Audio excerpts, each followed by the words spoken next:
Okay. 1, 2, 1, 2. Here we go. It's my time to rise. It's my time to shine. It's my time to live. It's my time to fly.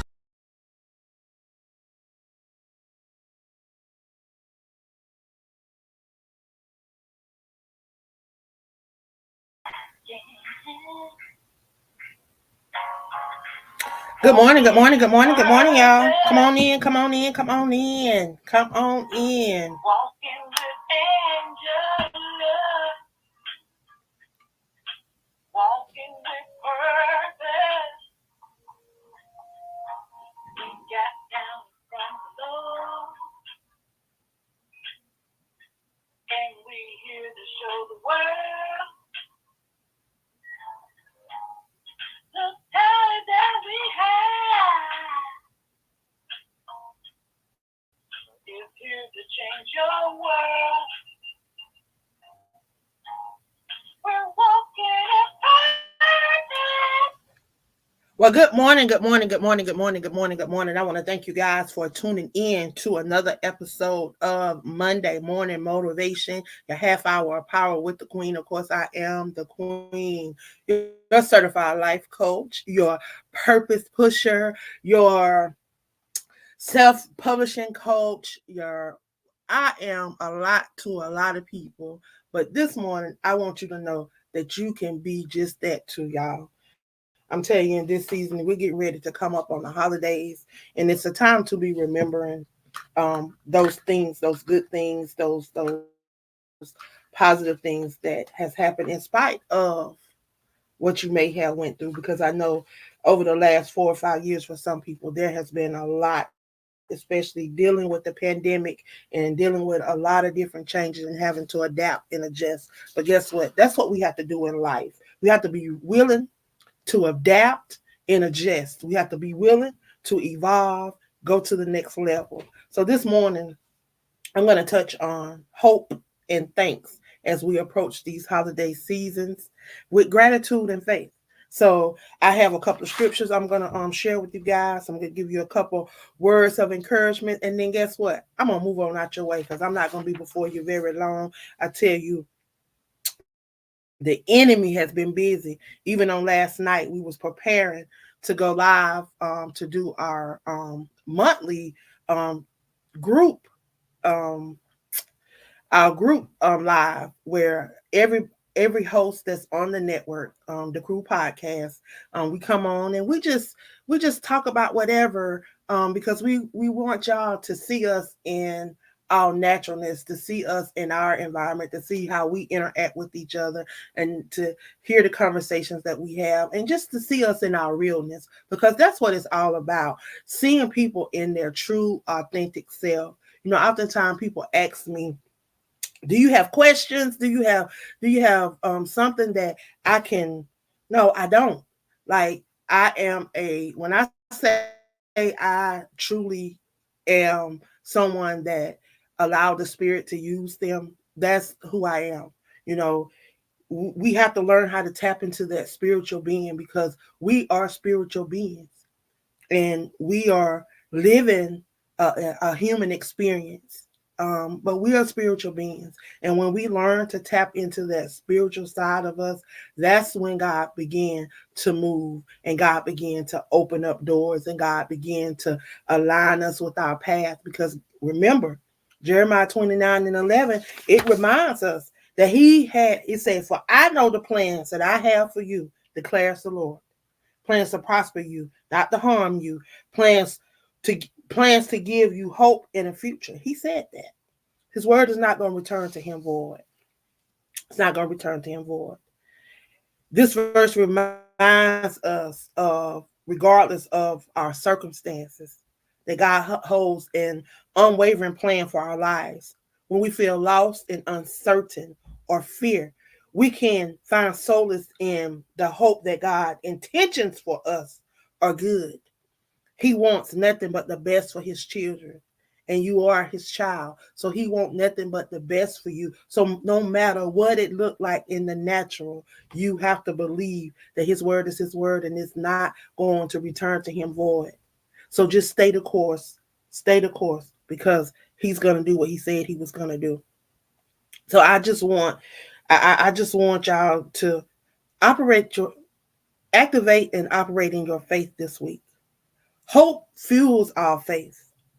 Thanks nurture our soul. These two powerful emotions intertwine, creating an environment of warmth, love, and gratitude. So let's explore the significance of hope and thanks in our lives. And like I say, I have 5 scriptures that I'm going to go over that speaks directly to these virtues. So we talked about Jeremiah 29 and 11, and those that know me and have been following me know that that is my favorite scripture. That is the scripture that I have based everything that I do around, um, Psalms 46 and 10. Yeah, Psalms 46 and 10. When it say, "Be still and know that I am God." That those 2 scriptures are my go-to scriptures that helped me through a whole lot when I was in the dark and coming out and going through my storms. The second scripture we're going to talk about is Romans 5, 3, and 4. It say, "Not only so, but we also glory in our suffering because we know that suffering produces perseverance, perseverance character, and character hope." So know that as you're going through, it's building that will in the will that won't let you quit. Your perseverance, your resilience, your strength is pulling up that strength that's on the inside of you. And as you go through, you see how how you react, and your reaction is your character. That is who we see you as, and that's your character. So if you have a nasty attitude, you have a not so humble attitude, it's not good because then you don't move into your future as quickly as someone with a forgiving attitude and gratefulness.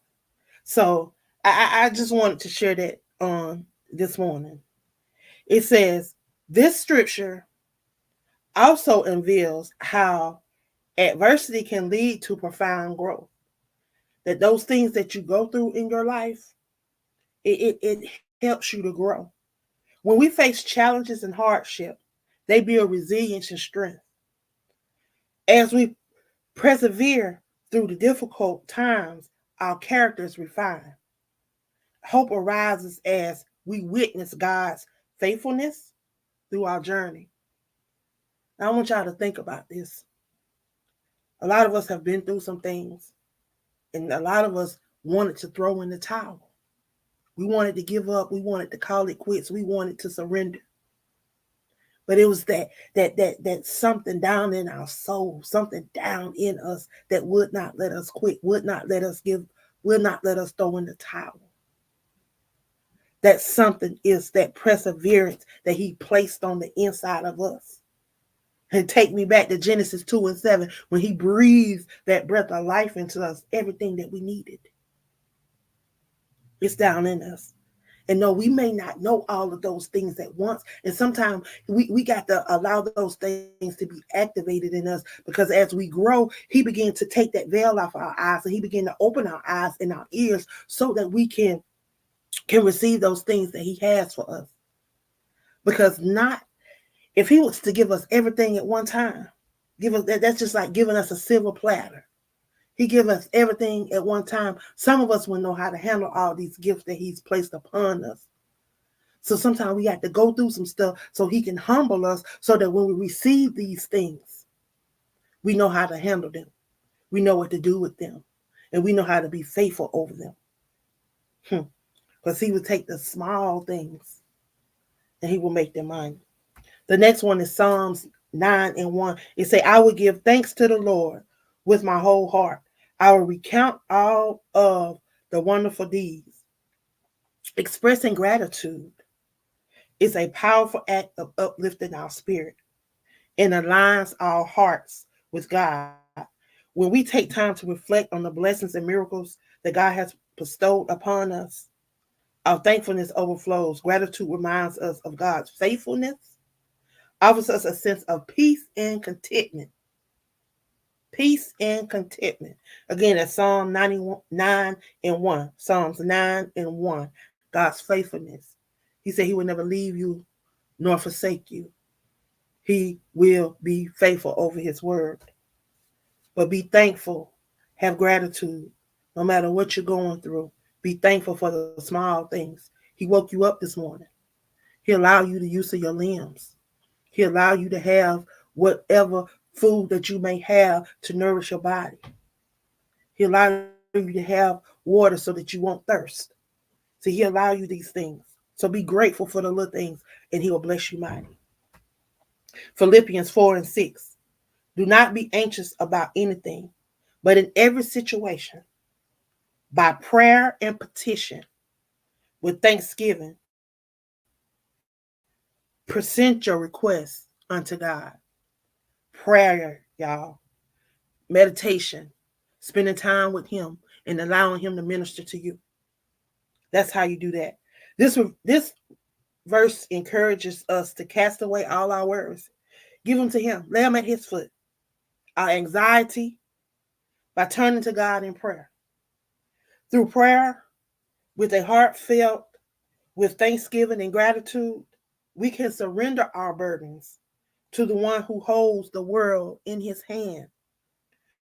Trusting God's guidance, we can find solace and hope in his ability to answer our prayers. His ability, not ours. See, we think we can do something. We think we got power, but we're powerless. We have no power.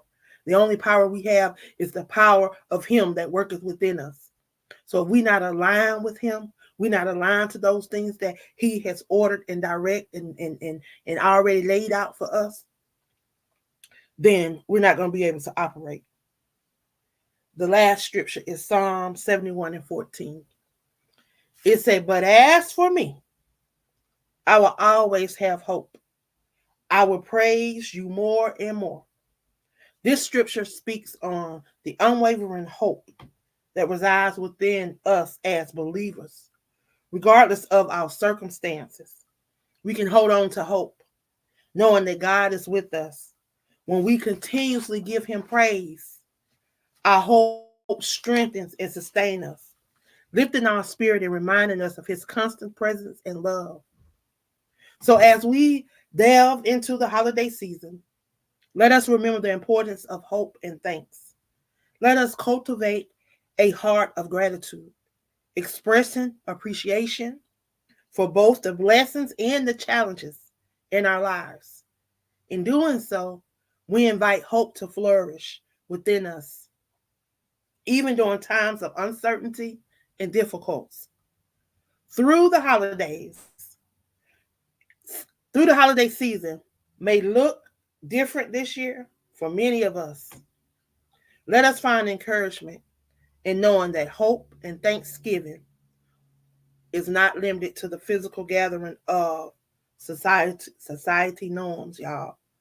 It's not all about what they have built up for us, but we can experience the virtues in a quiet moment of reflection, in conversation with loved ones over a virtual platform, and through acts of compassion and kindness towards others.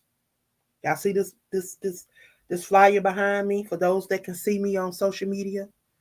This is a book that we are currently working on, where we are reaching out. We're going to be reaching out to these queens that are behind prison walls, because oftentimes during these holiday season, they're often forgotten about because of everything that is going on in the world. And it's not just the women, the men are often forgotten about. All those that are incarcerated are often forgotten about during these holiday seasons, because we're too busy out here trying to keep up with whatever it is that we're keeping up with and trying to get through the holidays. So this time can be a very stressful time. This time, a lot of people that are incarcerated could lose hope.